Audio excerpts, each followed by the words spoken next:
السلام عليكم ورحمة الله وبركاته. بسم الله الرحمن الرحيم. وما أرسلناك إلا رحمة للعالمين. ഭാഗം 19. ഹബീബായ റസൂലുള്ളാഹി സ്വല്ലല്ലാഹു അലൈഹി വസല്ലമ തങ്ങൾ പറയുകയാണ്, ലമ്മഖ്തറഫ ആദമു അൽ ഖതീഅത, ബഹുമാനപ്പെട്ട ആദം നബി അലൈഹി സ്വലാത്തു വസ്സലാമിൽ നിന്ന് ഒരു മറുചിന്ത ഉണ്ടായപ്പോൾ ഖതീഅത്ത് എന്ന് പറഞ്ഞാൽ ദോഷം എന്നും അർത്ഥമുണ്ട്. പക്ഷേ ആദം നബി അലൈഹി സ്വലാത്തു വസ്സലാമിൻ്റെ ഖതീഅത്ത് മഅസിയത്തിൻ്റെ ഖതീഅത്തല്ല, അത് അള്ളാഹുവിൻ്റെ ഖളാഇൻ്റെ ഖതീഅത്താണ്. കാരണം ആദം നബി അലൈഹി സ്വലാത്തു വസ്സലാമിനെ അല്ലാഹു സുബ്ഹാനഹു വ തആല സ്വർഗത്തിൽ താമസിപ്പിക്കാൻ വേണ്ടി പടച്ചതല്ല. ഇന്നി ജാഇലുൻ ഫിൽ അർളി ഖലീഫ, ഭൂമിയിൽ ഞാൻ ഒരു ഖലീഫയെ ഉണ്ടാക്കുന്നു എന്നാണ് ആദം നബി അലൈഹി സ്വലാമിനെ സൃഷ്ടിച്ചപ്പോൾ മലായികത്തിനോട് അല്ലാഹു സുബ്ഹാനഹു വ തആല പറഞ്ഞത്. അപ്പോൾ അങ്ങനെ ആദം നബി അലൈഹി സ്വലാമിനെ സ്വർഗത്തിൽ താമസിപ്പിച്ചു. ഇനി സ്വർഗത്തിൽ നിന്ന് ഭൂമിയിലേക്ക് കൊണ്ടുവരാൻ വേണ്ടി ഒരു കാരണം അല്ലാഹു ഉണ്ടാക്കിയതാണ്. അല്ലെങ്കിൽ പിന്നെ സ്വർഗം അത് അവിടെ പിന്നെ ദോഷമോ ഒന്നും ഇല്ലാത്തൊരു സ്ഥലമല്ലേ. ലാ യസ്മഊന ഫിഹാ ലഗ്വൻ വലാ തഅ്സീമ എന്നാണ് ഖുർആൻ സ്വർഗത്തിനെ പറ്റി പറഞ്ഞത്. സ്വർഗത്തിൽ ഒരു അനാവശ്യമോ ഒരു കുറ്റപ്പെടുത്തലോ ഒന്നുമില്ല. നീ അത് ചെയ്തത് ശരിയായില്ല, ഇത് ചെയ്തത് ശരിയായില്ല എന്ന് പറയാൻ സ്വർഗത്തിലില്ല. പിന്നെ ആദം നബി അലൈഹി സ്വലാത്തു വസ്സലാം സ്വർഗത്തിൽ താമസിക്കുമ്പോൾ ഉണ്ടായ ഈ സംഭവം, അത് ആദം നബി അലൈഹി സ്വലാമിനെ ദോഷം എന്ന് പറയാൻ പറ്റൂല. അത് ഖളാഇന്റെ ഭാഗത്തുള്ളൊരു ഖതീഅത്താണ്. അല്ലാഹു സുബ്ഹാനഹു വ തആല ഭൂമിയിലേക്ക് കൊണ്ടുവരാൻ വേണ്ടി ഉണ്ടാക്കിയ ഒരു സബബാണ്, ഒരു കാരണമാണ്.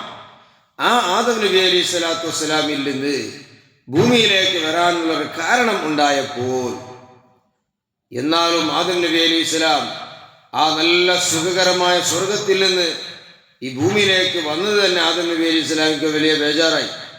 ആ സമയത്ത് ആദം നബി അലൈഹി സ്വലാത്തു വസ്സലാം അതൊരു തെറ്റായിട്ട് തന്നെ കണക്കൂട്ടിയിട്ട് അള്ളാഹുവിനോട് ചോദിക്കുകയാണ്, യാ റബ്ബി അസ്അലുക ബിഹഖി മുഹമ്മദിൻ സല്ലല്ലാഹു അലൈഹി വസല്ലം ലമാ ഗഫർത ലി, പടച്ചവനെ മുഹമ്മദ് നബി സല്ലല്ലാഹു അലൈഹി വസല്ലം തങ്ങളുടെ ഹക്ക് കൊണ്ട്, നബി തങ്ങളെ തവസ്സുലാക്കിക്കൊണ്ട് എനിക്ക് ദോഷം പുറത്തു തരാൻ, എൻ്റെ ഈ ഖതീഅത്തിനെ പുറത്തു തരാൻ വേണ്ടി ഞാൻ നിന്നോട് ചോദിക്കുന്നു അല്ലാ എന്ന് ബഹുമാനപ്പെട്ട ആദം നബി അലൈഹി സ്വലാത്തു വസ്സലാം അല്ലാഹു സുബ്ഹാനഹു വ തആലയോട് പറയുകയാണ്. ആ സമയത്ത് ആദം നബി അലൈഹി സ്വലാത്തു വസ്സലാം ചോദിക്കുന്നു, അല്ലാഹു സുബ്ഹാനഹു വ തആല ചോദിക്കുന്നു, യാ ആദമു കൈഫ അറഫ്ത മുഹമ്മദൻ വലം അഖ്ലുഖുഹു, എങ്ങനെയാണ് നീ മുഹമ്മദിനെ നിങ്ങൾ മനസ്സിലാക്കിയത്? ഞാൻ പഠിച്ചിട്ടേ ഇല്ലല്ലേ, ബഹുഭാഗ്യമായ രോഗത്തേക്ക് എത്തിയിട്ടില്ലല്ലോ അദ്ദേഹം.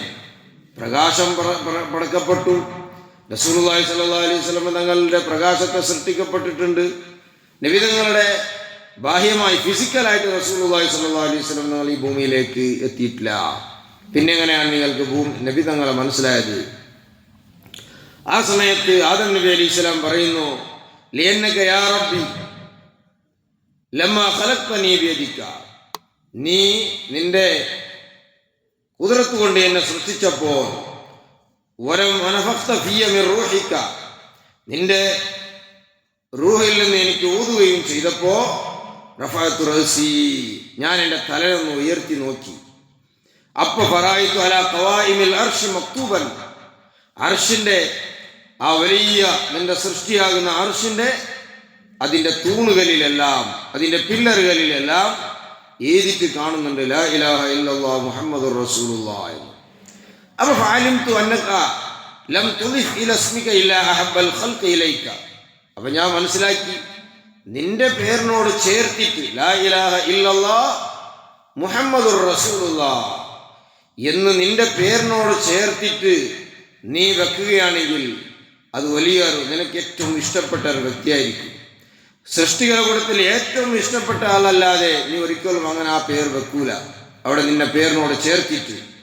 അതുകൊണ്ട് ഞാൻ മനസ്സിലാക്കി ഇത് എന്തോ നിന്റെ സൃഷ്ടികലോകത്തിൽ ഏറ്റവും ശ്രേഷ്ഠമായ ഏറ്റവും വലിയൊരു മഹാനാണ് എന്ന് ഞാൻ മനസ്സിലാക്കി. അതുകൊണ്ട് അദ്ദേഹത്തെ തവസ്സുലാക്കിക്കൊണ്ട് ഞാൻ നിന്നോട് ചോദിക്കുന്നു, എന്നെ വീണ്ടും സ്വർഗത്തിലേക്ക് കടത്തണോ? ഞാൻ സ്വർഗത്തിൽ നിന്ന് പുറത്തു വന്നിട്ടുണ്ട്, വീണ്ടും എന്നെ സ്വർഗത്തിലേക്ക് നീ കടത്തണം, പ്രവേശിപ്പിക്കണോ എന്ന് ആദം നബി അലൈഹി സ്വലാം അള്ളാഹുവിനോട് ചോദിക്കുകയാണ്. എൻ്റെ ഖത്തിയത്ത് പുറത്തു തരണമെന്ന് പറഞ്ഞാൽ എന്നെ വീണ്ടും ആ കാരണത്തിനെ ഇല്ലാതാക്കിയിട്ട് ഭൂമിയിലേക്ക് കൊണ്ടുവരാൻ നീ ഉണ്ടാക്കിയ കാരണത്തെ ഇല്ലാതാക്കിയിട്ട് നീ എന്നെ വീണ്ടും സ്വർഗത്തിലേക്ക് എത്താൻ ഒരവസരം തരണം പടച്ചവനെ എന്ന് ബഹുമാനപ്പെട്ട ആദം നബി അലൈഹി സ്വലാം പറഞ്ഞപ്പോൾ, സ്വദഖത യാ ആദം നബിയെ, നിങ്ങൾ പറഞ്ഞ സത്യമാണ്.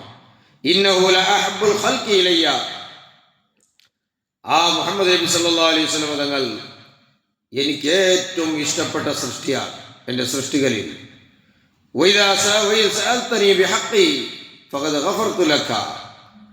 നിങ്ങൾ ആ നബിയെ തവസ്സുലാക്കിക്കൊണ്ട് ചോദിച്ചതുകൊണ്ട് നിങ്ങളെ വീണ്ടും സ്വർഗത്തിലേക്ക് കടത്താൻ ഞാൻ തീരുമാനിച്ചിട്ടുണ്ട്. അതിനൊരു സമയമുണ്ട്, ആ സമയമാകുമ്പോൾ കടത്തും.